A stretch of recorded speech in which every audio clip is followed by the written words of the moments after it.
The crew worked around the clock for the next week. Eventually, they arrived at a small village and laid down the line. Just beyond the town stood a large ravine with a river at the bottom. The men had plans to build a large steel bridge to the other side.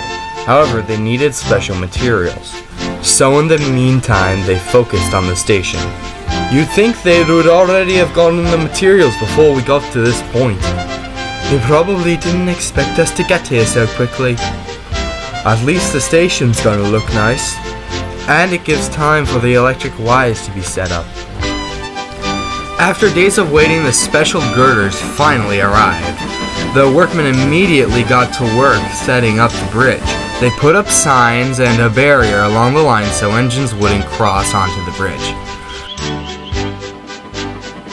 For their part, the engines didn't have a lot of work to do now besides shuffling up and down the small bit of already completed line with the supplies. They were all starting to get bored. I'd rather be on our old line than stuck here. It's so boring. Yes, I do miss our old home. I wonder how Stanley's doing without us. Probably just his merry self. Here's Stafford.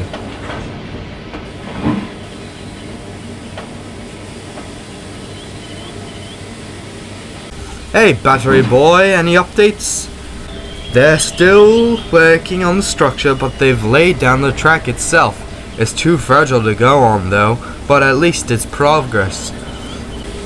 Oh yes, for sure. Is it my turn up? Yes, and Adam, they actually need you to go down to the harbor to collect more materials. Finally, some action. The two red engines left the sheds eagerly.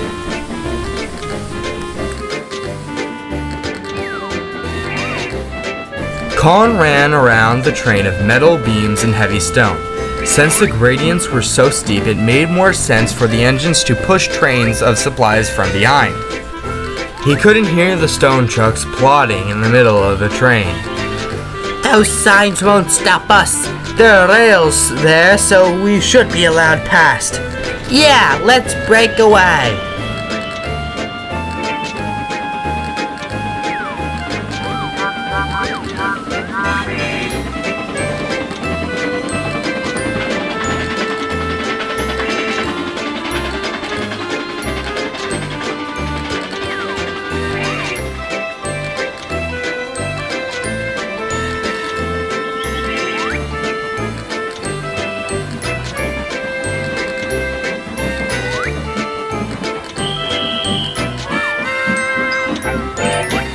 As Colin snorted up the line, his exhaustion grew.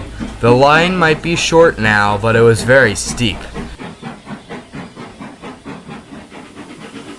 As Colin arrived at the station, he could see the workmen on their break on the platform. That meant there were no men on the bridge. Colin braked hard, but the heavy stone trucks didn't stop. They giggled and screamed. They went smashing through the sign and the barrier. From the station, Colin and the workmen heard the trucks roll onto the bridge and the whole structure collapse.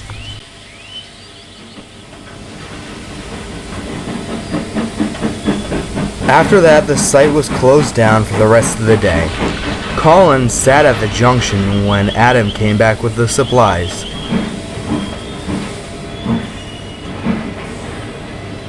He had a very important visitor with him. Colin, what did I say about no mishaps? The bridge is completely gone and we're set back days of work. Be very grateful no one was on that bridge. Yes, sir, I am, sir. I have got to go inspect the damage. You're on very thin ice. Yes, sir. I'm sorry, sir. With that, the fat director left, leaving Colin and Adam alone. We need to shape up. Or else? I know. I don't know what happened with the trucks today. The two said no more as they left for the sheds. Both of them felt a great amount of pressure placed on their buffers.